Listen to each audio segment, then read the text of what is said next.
என்பவன் நம்மை போல பாடுள்ள மனுஷர் கருத்தா ஜெபம் பண்ணினார். இப்பொழுது 1 ராஜாக்களின் புஸ்தகம் 18ஆம் அதிகாரம் 17 46 வசனங்களை வாசித்து பார்ப்பீர்கள்.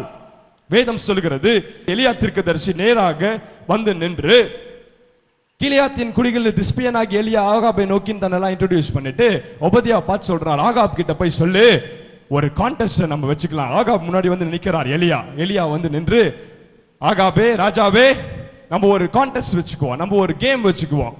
என்ன கேம்னா, எல்லாரையும் மலைக்கு கூட்டு வர சொல்லுன்னு சொல்லி. உங்கள் மேல் தேவனுடைய அபிஷேகம் இருக்குமானால் நீங்கள் சொல்வதுதான் நடக்கும். ஆமென் சொல்லுங்களேன். ஹல்லேலூயா. உங்க மேல தேவனுடைய அபிஷேகம் இருந்துச்சுன்னா ராஜ்யம் உங்கள் கையில் இருக்கும். ஹல்லேலூயா. உங்கள் மேல் தேவனுடைய அபிஷேகம் இருந்தா நீங்க வேலை ஸ்தலத்துல நீங்க சொல்றது தான் நடக்கும். உங்க மேல அந்த அபிஷேகம் இருந்துச்சுன்னா அத்தனை பேர் இருந்தாலும் உங்ககிட்ட ஒரு வார்த்தை கேட்டுருவாங்க. அந்த அபிஷேகம் ராஜரீக அபிஷேகம். ஹல்லேலூயா. அந்த அபிஷேகம் உங்க மேல இருக்கும்போது வேதம் சொல்கிறது, எலியா தீர்க்கதரிசி ராஜாவிடத்தில் சொல்றார், ராஜாவே மலைக்கு எல்லாரையும் கூட்டு ஒரு கான்டெஸ்ட் வச்சுக்கலாம்னு சொல்லி எலியா ஆகாமிடத்தில் சொல்றார். இஸ்ரவேல் மக்கள் எல்லாம் கூட்டிட்டார். 1 ராஜாக்கள் 18ஆம் அதிகாரம் 17 19 வசனங்களை வாசித்து பாருங்கள்.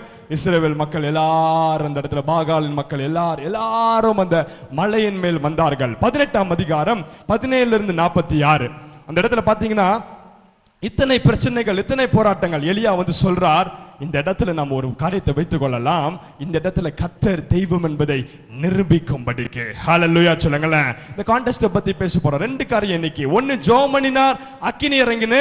இன்னொரு இடத்துல ஜெபம் பண்ணினார், மழை வந்தது. ஹல்லேலூயா. மத்த ஜெபங்களை குறித்து இன்னொரு தடவை தியானம் பண்ணலாம். இன்னைக்கு வேதம் சொல்கிறது, எலியா எதை செய்தார், ஏன் அக்கினியில தேவன் உத்தரவு கொடுத்தார். அக்கினியினால தேவன் உத்தரவு கொடுக்கும் பொழுது உங்கள் வாழ்க்கையில் இருக்கிற சாபங்கள் மறைகிறது, உங்க வாழ்க்கையில் இருக்கிற கட்டுகள் அறுக்கப்படுகிறது, உங்க வாழ்க்கையில் இருக்கிற வியாதிகளை தேவன் சுட்டரி, உங்களுக்குள்ள எழுப்புதலின் வல்லமை இறங்கி வருகிறது. வேதம் சொல்லுகிறது, அங்க இருக்கிற ஜனங்கள் எல்லாரும் கையை உயர்த்தி சொன்னாங்க, கர்த்தரே தேவன், கர்த்தரே தேவன். நீங்க எவ்வளவுதான் ரட்சிக்கப்படாம எத்தனைதான் ரட்சிக்கப்படுறதுக்கு சத்தியத்தை போதித்தாலும் நீங்கள் கைகளை உயர்த்தி ஜெபிக்கிற வேளையில அந்த அபிஷேகம் இறங்கி வந்து நுகங்களை முறிக்கிறதாய் காணப்படுகிறது. ஹல்லேலூயா. வேதம் சொல்லுது, எலியா ஒன்று செஞ்சார். 18ஆம் அதிகாரம் 30ஆம் வசனத்தை வாசித்து பாருங்கள். Elijah repaired penitently. தேவனுடைய மனுஷனாகிய எலியா என்ன செய்கிறார், அந்த பலிபீடத்தை செப்பனிடும்படி கட்டளை கொடுக்கிறார். இந்த பலிபீடம் இடிந்து போயிருக்கிறது, இந்த பலிபீடத்தை செப்பனிடுங்கள், இந்த பலிபீடத்தை ரிப்பேர் பண்ணுங்கன்னு சொன்னார். இதை கேட்டுக்கொண்டிருக்கிற தேவ ஜனமே, பலிபீடம் என்பது உங்களுடைய ஆவிக்குரிய வாழ்க்கையை குறிக்கிறது. பலிபீடம் என்பது தேவ சமூகத்தில் உங்களுக்கும் தேவனுக்கும் இருக்கிற உறவை குறிக்கிறது. பலிபீடம் என்பது உங்களுக்கும் உங்கள் குடும்பத்துக்கும் தேவனோடு இருக்கிற ஐக்கியத்தை குறிக்கிறது. பலிபீடத்திலே தேவனுக்கு பலிகளை செலுத்துகிறார்கள். தேவனுக்கு பலி சர்வாங்க தகன பலி, மற்ற பலிகளும் தூப பீடங்களும் மற்ற பலிகளிலே துதி பலியை செலுத்துகிறார்கள். தேவனுக்கு உகந்த வாசனை இருக்கும்படிக்கு பலிகளை செலுத்துகிறார்கள்.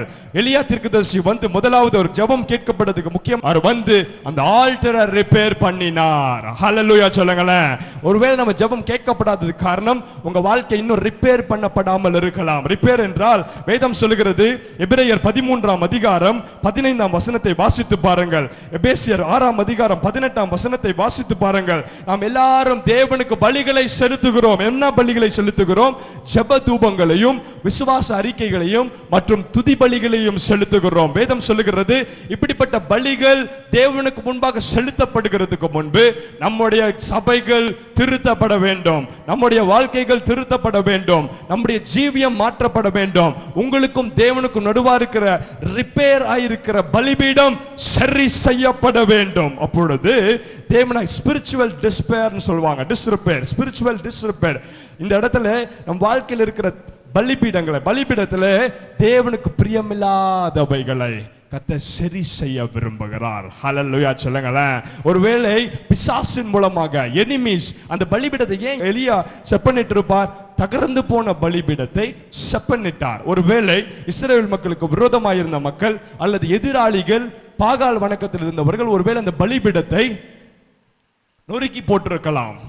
ஒருவேளை எதிராளிகள் எனிமீஸ் வந்ததை அதை உடைச்சி கொலைச்சி போட்டிருக்கலாம். தேவ பிள்ளையே, நமக்கு ஒரு எதிராளி உண்டு. அவன் பேர் என்னது? அவன் பிசாசு. பிசாசான ஒருவேளை உங்க வாழ்க்கையில நல்ல கர்த்தரோடு இருந்த உறவை அல்லது கர்த்தரோடு இருந்த வாழ்க்கை, ஆசீர்வாதமா இருந்த குடும்பத்தை ஒருவேளை இந்த பலிபீடத்தை நொறுக்கினது போல பிசாசனவன், நமக்கு விரோதமா இருக்கிற பிசாசானவன் வந்து அதை தகர்த்து போட்டு நொறுக்கி போட்டிருக்கலாம். வேதம் சொல்லுகிறது, எலியா வந்து பலிபீடத்தை செப்பனிட்டார். ஹல்லேலூயா, ஹல்லேலூயா. முதலாவது தேவ சமூகத்துக்கு வந்த பொழுது நம்மை சரி செய்ய வேண்டும். அப்பொழுது விசுவாசம் உள்ள ஜெபம் பிணியாளிகளை ரட்சிக்கும். விசுவாசமா சொல்லுங்க, விசுவாசம் உள்ள ஜெபம் பிணியாளிகளை ரட்சிக்கும். ஒருவேளை பிசாசானவன் வந்து உங்க வாழ்க்கையில துன்பங்களை கொண்டு வந்து, பிரச்சனைகளை கொண்டு வந்து, உபத்திரவங்களை கொண்டு வந்து, பாரங்களை கொண்டு வந்து, எல்லா விதமான அசுத்த காரியங்களை கொண்டு வந்து, ஒருவேளை உங்கள் பலிபீடத்தை சிறைப்படுத்தி இருக்கலாம், உங்கள் பலிபீடத்தை உடைச்சு போட்டிருக்கலாம். உங்களுக்குள்ளே ஆவிக்குரிய பெருமையோ மற்ற ஏதோ காரியங்கள் வந்து ஒருவேளை உங்கள் பலிபீடம் ஆண்டவருக்கு உங்களுக்கு நடுவா இருக்க உறவை ஒருவேளை ரிப்பேர் பண்ணியிருக்கலாம். இன்னைக்கு அதை ஆல்டர் பண்றதுக்கு ஆவியானவர் இறங்கி வர போகிறாங்க வாழ்க்கையில. ஹல்லேலூயா. முதலாவது இன்னைக்கு நம்ம ஜெபம் பண்ண போறோம். ஆண்டவரே, எனக்கு உமக்கு நடுவாக்குற உறவை ரிப்பேர் பண்ணும் ஆண்டவரே. அப்பொழுது தேவன் ஜெபத்துக்கு பதில் கொடுக்கிறவராய் இருக்கிறார். ஹல்லேலூயா. ரெண்டு காரியம், நம்ம ஜெபம் தேவனிடத்தில் கேட்கப்பட வேண்டுமானால் தேவன் உங்களோடு கூட இருக்க வேண்டும், உங்களை தேவன் ஆசீர்வதிக்க வேண்டும், தேவன் உங்களை உயர்த்த வேண்டுமானால் இந்த டிவி நிகழ்ச்சியின் மூலமாய் பார்த்து கொண்டிருக்கிற உங்களை பார்த்து தேவன் சொல்லுகிறார், உன் வாழ்க்கையில் இருக்கிற ஒழுங்கினத்தை, உன் வாழ்க்கையில் இருக்கிற சிறைப்படுத்தப்பட்டு எனிமீஸ்னால எதிராளினாலே உன்னுடைய பலிபீடம் செப்பனிடப்படாமல் உடைக்கப்பட்டு போட்டிருக்கலாம். கர்த்தர் சொல்லுகிறார், உன் பலிபீடத்தை செப்பனிடு.